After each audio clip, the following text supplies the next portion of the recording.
Kili thing hai tan lo thlir thin tu te chi bai uile biak in te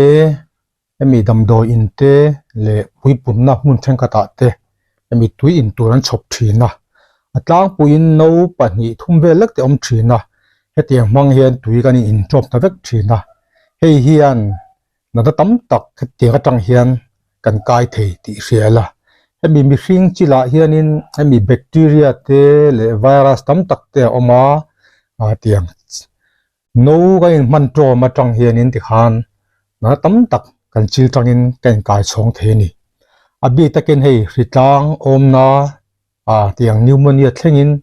TB te po covid khun la pan kan hriat kha in pumpui ulcer hrik nei an ti ang H pylori ang te po tin hei naw panga tama hand foot and mouth diseases hemi video hemi chungchang video ka siam to adu tan en le thenga hemi kut phat le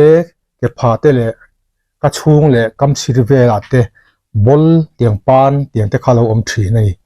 he ba ka hianin infectious mononucleosis an ti a mi ta sapeng rang khoi thei he te po yen kai chon theya mouth herpes an ti a hemi kam sirve tiang virus thoni a hi kam sirvel pan le bol he te po hi ai kai chon theya hemi a in ven na thatak mai chu hemi tui kan in hian no tlang le mu hi silo hian ti hianin ka hian chung mai la botol atang kan in ni pon muam lovin ti khan a chung lu ti la hei hi thil ol sam le natna laka in ven na thatak mai ni a tiang ani lo chuan no pakhatha kan man trom zel chuanin natna hitlang omna ni chen le natna thang ka sui ta kha kain kai chong vak the ni hei hi mitin in hriaila thil chin tha le olsam si natna laka in ven na hi ching chun zom mila thakop mai in tui hi voi khata in teu hianin kan kal hian a zo lo theya kan lung ta pon a zo lo the ni chu wangin tui hi voi kata in teu lovin in jing mai la atlak pui thun tui te kan in tlema kan soi pho to office sa te po botola in pai la ti khanin hria chu chang ti khan in thri ni la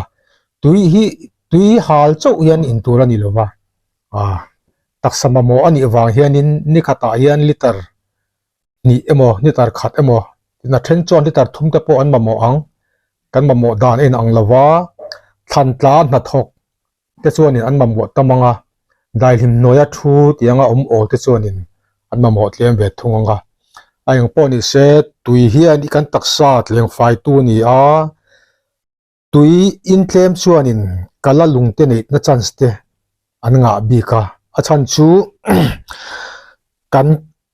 thisana bol hlo rang te kan kal hianin zuna tangin zun mangin te na pai chuaka tui kan in tlem chuanin kalin a tho turang na thok theilawa kala lungte omte kal that lo na te le na rang te kan nei pha thin ani kha tui in dan dik emo